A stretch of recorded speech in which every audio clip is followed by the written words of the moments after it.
In this video, I want to share with you how I use Todoist to manage really a lot of the things in my life, but mainly the workflow of my clients after their sales session. So in a previous video, I shared with you how I used Dubsado to manage client inquiries and client booking processes. But after the session and after we meet for our sales session, then my workflow moves over into Todoist, where I can keep track of where I am in the process of editing files, ordering products, and finishing everything up with the client. So to give you a quick overview of Todoist, you can use it in a myriad of ways, and it has quickly become one of my favorite apps that I use. So here's a quick overview of Todoist. You have an inbox with things that either aren't filed, or I just can type them in here. If I think about it, then I can file them or give them a proper due date later on. These are things that are due today. These are things that are due in the next 7 days, so I can go through and get a head start on anything, or if I'm going to be traveling, I can go ahead and get a head start on that. But today we're going to be talking about client workflows. So here are my client workflow projects. You can see I have a main client workflow project, and then I have all these other clients nested in here. So I can go through and check things off, all looking at everything at once, or I can click on each individual client and see what is left to do with them. Now, say I just had an ordering appointment and I have a new client. So I'm going to go up here and have new project, and I will say example client, and I'm going to click add project. I can then just drag it right into my client workflows, and then this is where the magic happens.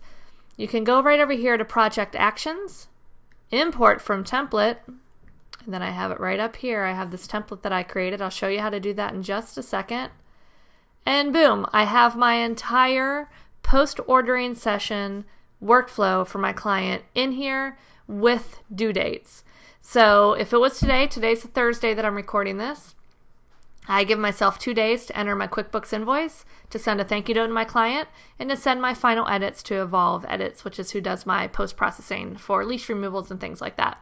And then within 10 days, I want to have my final edits finalized. I want to send product proofs to the client, like albums or any large artwork.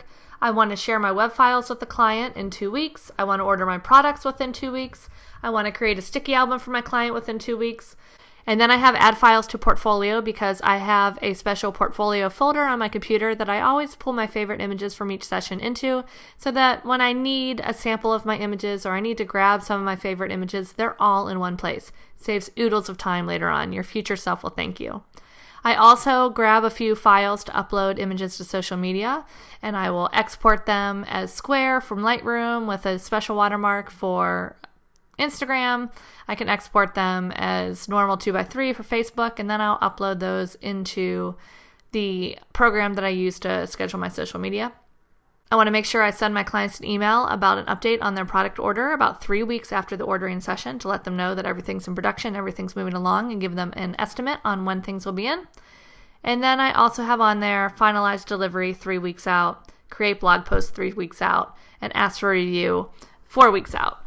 This is just an estimated timeline. You know, some things will take longer than 4 weeks, and in which case I can go in and, say for Amy and Darby's session, so if I know that their delivery is not going to be till next week, I can click right here and I can say, oh, I can make it due today. I can postpone until Thursday, and I'm just going to make it next week. So now it's going to be due on Monday. So you can do that anywhere along the lines and change that if you like. Let's jump back over to our example one. Now you can see some of them have different colors here. The red ones are priority 1, so that lets me know, hey, these are really important to make sure I get done. The orange ones are priority 2, so they're pretty important.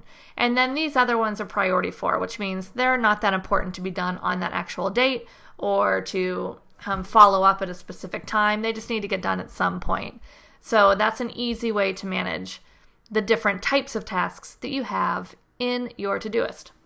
Let me show you how I created my template, because I thought about having this available to download for you guys, but everybody's workflow is going to be different, and I want you to create one that works for you. So let's make a new project, and we will call it Creating Template. So it's as easy as adding your task. So say our first task is sending an invoice. Send invoice. And you can use just regular text in 2 days. And then if you want it a priority, P1, done. And then maybe our next one is finalize edits in 7 days, P2. And then maybe the next thing we need to do is send web files to the client, and we'll make that in 10 days. And that'll be just a regular low priority one, so you don't need to add anything. You could do P4 if you want for priority 4, or just leave it blank. So as you can see, you can go through your entire process with this and create all of these different workflows that will help you manage your business. Now, once you create this template, you want to come over here to Project Actions and Export as Template. And then it's going to go ahead and export this little sample workflow CSV file. And then when you want to create your new project, you just come in here, create the new project. And then remember, we just click on Project Actions, Import from Template. And then we just drag that file, that CSV file, onto here, and it populates. So I just want to show you a couple other things that I use Todoist for that you may find helpful. In my admin section, you can see that I have Purge email because I use GoDaddy as my host, and my email all lives there, but then it gets sent over to Gmail. So I need to go in there quarterly and purge it, or my inbox will get full and emails will start bouncing. So I have that reminder to do quarterly. I need to reconcile my accounts in QuickBooks once a month. I need to send myself my payroll because I pay myself as an S corporation, so I actually have a payroll company that pays me. I have to do that by the 10th. I actually have to do it by the end of the month, but I make all of my banking tasks to do around the 10th because my sales tax is due on the 20th of each month. And then I have update Lightroom metadata on January 1st of each year. I have to order IRS 1099, 1096 forms in middle of December for any independent contractors that I employ.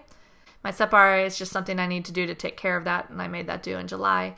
And then Cynthia is my incredible VA that I love very much. I have a reminder to pay her twice a month. I have a reminder to pay my quarterly estimated taxes that pop up. You can see those are all priority 1 because they are very important. You can also use this to break down any sort of projects that you have. So I've been working for the past few months on revamping my business, my website, and my pricing and all that stuff. So you can see that these are some of the things I still need to do. I need to order a new art care card, new digital file care card. I need to finish updating my website. I have a couple more samples I need to order, new copy. So just a whole bunch of different things that I just need to work on creating. So one of the other things that you might like to use it for are some personal things. So I have a couple random things that I need to do that I need to assign a to-do date. This sometimes becomes a catch-all for random projects I need to do in the future. You just have to make sure you don't lose them in here because they'll never show up in your inbox or your today if they don't have a date attached to them like these two. You can see I have reminders for when I need to call for different dentist appointments or stuff like that. Zoey's Interceptor in the first of every month, that reminder pops up. Balance checkbooks, I pay credit cards, I do that every Friday. Review charges once a month in Personal Capital. It's a great website that you can link all your bank accounts and credit cards to, and it basically like shows you where you're spending your money and how much money you have in investments and retirement and all that stuff. It's a great website. When you do sign up, they do call you a couple times because they want you to sign up for their paid service. But yeah, then they stop calling. But it's a great website, so definitely check it out if you're looking for a way to manage your personal finances. And then Bravecto for Zoey every 3 months. And then I also have one for paying bills. I have one different credit cards are due. I'm going to do a post soon on how I travel so much for free. And that is utilizing credit card rewards very effectively. So I'll share that with you. But this is my system for making sure that I pay said credit cards and other bills. So anyway, you can use Todoist for just about anything. It is a great, great program. I am a huge fan of it, so definitely check it out. There is a free version. I've upgraded to the paid version, but they do have a free version as well, so you can kind of get in, test it out, see if it's something that will work for you before you commit. I hope you guys found that helpful, and I'll talk to you soon.